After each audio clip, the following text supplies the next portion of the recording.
মশাল মিছিল থেকে যে আমরা যে দাবি, সেই দাবিগুলো আমি করছি। ময়মনসিংহের ভালুকায় দীপচন্দ্র দাসকে নির্মমভাবে পিটিয়ে হত্যার মর্মান্তিক ঘটনার প্রতিবাদে বাংলাদেশ সম্মিলিত সোনাতলী জাগরণ জোট কর্তৃক আয়োজিত বিক্ষোভ সমাবেশ ও মশাল মিছিল থেকে সরকারের কাছে নিম্নলিখিত দাবিগুলো স্পষ্টভাবে এবং জোরালোভাবে উত্থাপন করা হচ্ছে। 1. দ্রুত ও নিরপেক্ষ তদন্ত। দীপচন্দ্র দাস হত্যাকাণ্ডের তদন্তে কোন রাজনৈতিক বা প্রভাবশালী মহলের হস্তক্ষেপ যেন না থাকে, সে লক্ষ্যে স্বাধীন ও নিরপেক্ষ জুডিশিয়াল তদন্ত কমিটি গঠন করতে হবে।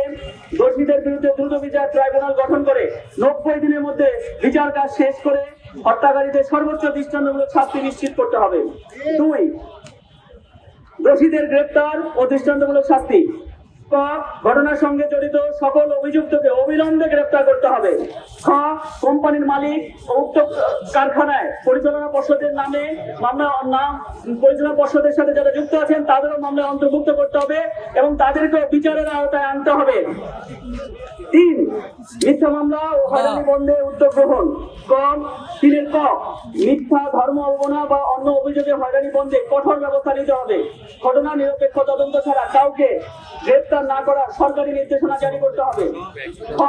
সংখ্যালঘু সম্প্রদায়ের নাগরিকদের জীবন, সম্পদ, কর্মস্থলের নিরাপত্তা নিশ্চিত করতে হবে। ধর্মীয় বিদ্বেষ সহিংসতা প্রতিরোধে কার্যকর ব্যবস্থা নিতে হবে। এই হিংস্রতা প্রতিরোধে আমাদের সবাইকে ব্যবস্থা নিতে হবে। ধর্মীয় অনুভূতি বা মব ভায়োলেন্সের অজুহাতে কেউ আইন হাতে তুলে নিলে তার বিরুদ্ধে কঠোর আইনগত পদক্ষেপ গ্রহণ করতে হবে। কোন ব্যক্তি মব ভায়োলেন্সের মাধ্যমে জানমালের ক্ষতি করলে তার সম্পত্তি বাজেয়াপ্ত করে ক্ষতিপূরণ আদায়ের বিধান প্রণয়ন করতে হবে। 4 দীপু দাসের পরিবারকে ক্ষতিপূরণ ও নিরাপত্তা। 4 দীপুচন্দ্র দাসের পরিবারকে সরকারের পক্ষে যথাযথ ক্ষতিপূরণ ও আর্থিক সহায়তা দিতে হবে।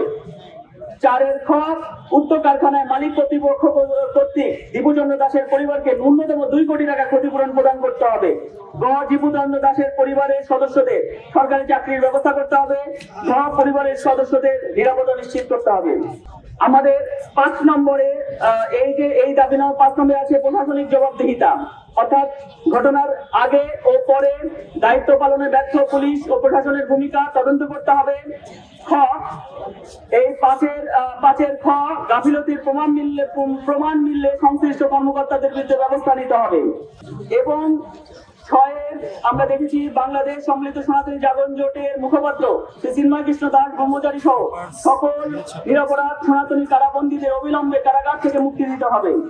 এবং সর্বশেষ আমাদের যে দাবি, বর্তমান সরকারের কাছে পূর্ব ঘোষিত সনাতনীদের প্রাণের 8 দফা দাবি দ্রুত বাস্তবায়ন করতে হবে।